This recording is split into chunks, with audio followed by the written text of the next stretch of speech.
నమస్కారం JP news కు స్వాగతం। వైఎస్ఆర్ జయంతి వేడుకల్లో పాల్గొన్న మాజీ ఎమ్మెల్యే మేకపాటి విక్రమ్ రెడ్డి నెల్లూరు జిల్లా ఆత్మకూరు పట్టణంలో మున్సిపల్ బస్టాండ్ వద్ద దివంగత మాజీ ముఖ్యమంత్రి వైఎస్ రాజశేఖర్ రెడ్డి 75వ జన్మదిన వేడుకలు ఘనంగా నిర్వహించారు। ఆత్మకూరు పట్టణంలోని మున్సిపల్ బస్టాండ్ వద్ద ఏర్పాటు చేసిన కార్యక్రమంలో ఆత్మకూరు మాజీ శాసనసభ్యులు మేకపాటి విక్రమ్ రెడ్డి పాల్గొన్నారు। ఎంజీఆర్ బస్టాండ్ వద్ద ఉన్న వైఎస్ఆర్ విగ్రహానికి పూలమాల వేసి చిత్రపటానికి పూలాభిషేకం చేసి నివాళులర్పించారు। అనంతరం భారీ కేక్ కట్ చేశారు। ఈ కార్యక్రమంలో వైఎస్ఆర్సీపీ పార్టీ నేతలు కార్యకర్తలు పాల్గొన్నారు।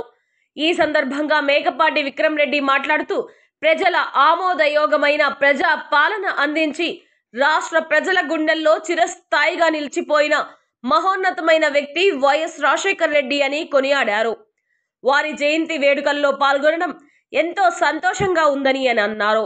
అలాగే ప్రస్తుతం జరిగిన ఎన్నికలలో తమ పార్టీ ఓటమికి విశ్లేషణ చేపడుతున్నట్లు ఈ సందర్భంగా మేకపాటి తెలిపారు।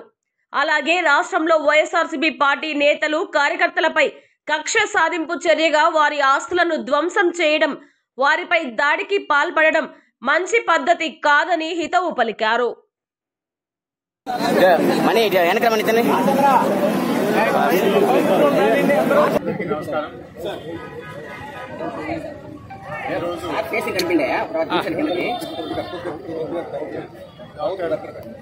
వైఎస్ రాజశేఖర రెడ్డి గారి జయంతి దినం ఆంధ్రప్రదేశ్ ప్రజలందరికీ దేవుడు లాంటి మనిషి।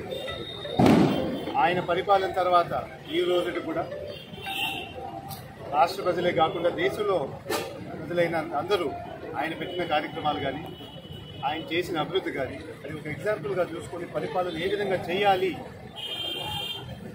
అని వేరే రాష్ట్రాల్లో కూడా పాటిస్తాం।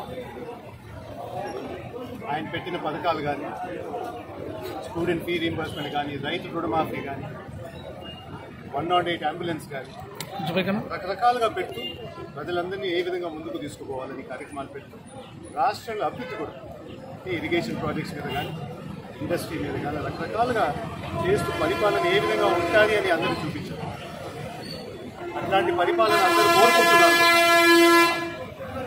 అదేవిధంగా దాదాపు 5 సంవత్సరాలు వైఎస్ జగన్మోహన్ రెడ్డి గారు అదే పరిపాలన మీద మార్పు తీసుకురావాలని చెప్పి ఎంతో ప్రయత్నించారు।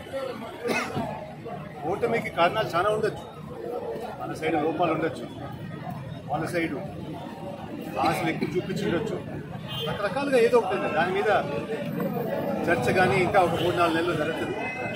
కానీ ఇప్పుడు ముఖ్యం ఏంటంటే డాక్టర్ వైఎస్ఆర్ పరిపాలన చేసిన ఒకసారి ముఖ్యమంత్రి అయిన తర్వాత, ఒకసారి నాయకుడు అయిన తర్వాత, ఒకసారి కుర్చీ మీద కూర్చున్న తర్వాత ఒక పార్టీకి ఎమ్మెల్యే కాదు, ఒక పార్టీకి ఎంపీ కాదు, ఒక పార్టీకి ముఖ్యమంత్రి కాదు, ఆ ఊరిలో కానీ ఆ మండలంలో కానీ ఆ జిల్లాలో కానీ ఆ రాష్ట్రంలో కానీ అందరికీ ఒక లీడర్గా ఒక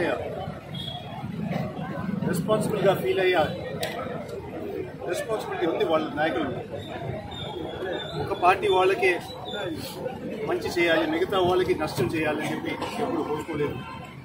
చర్యలు తీసుకొని ప్రజలందరికీ న్యాయం జరిగేటట్టు చేయబోయే కార్యక్రమాలు మీరు ఇచ్చిన హామీల ప్రకారంగా అందరికీ అంటే అప్పటికే కొన్ని మంది చెప్తా ఉన్నారు పెన్షన్లు లాగేశారు అది ఇది, ఆ విధంగా జరగకుండా మీకు అవకాశం ఇచ్చిన ప్రజలు తప్పకుండా మీరు దాన్ని రెస్పాన్సిబుల్గా ఫీల్ అయ్యి ముందుకు తీసుకుపోయి కార్యక్రమం చేయమని చెప్పి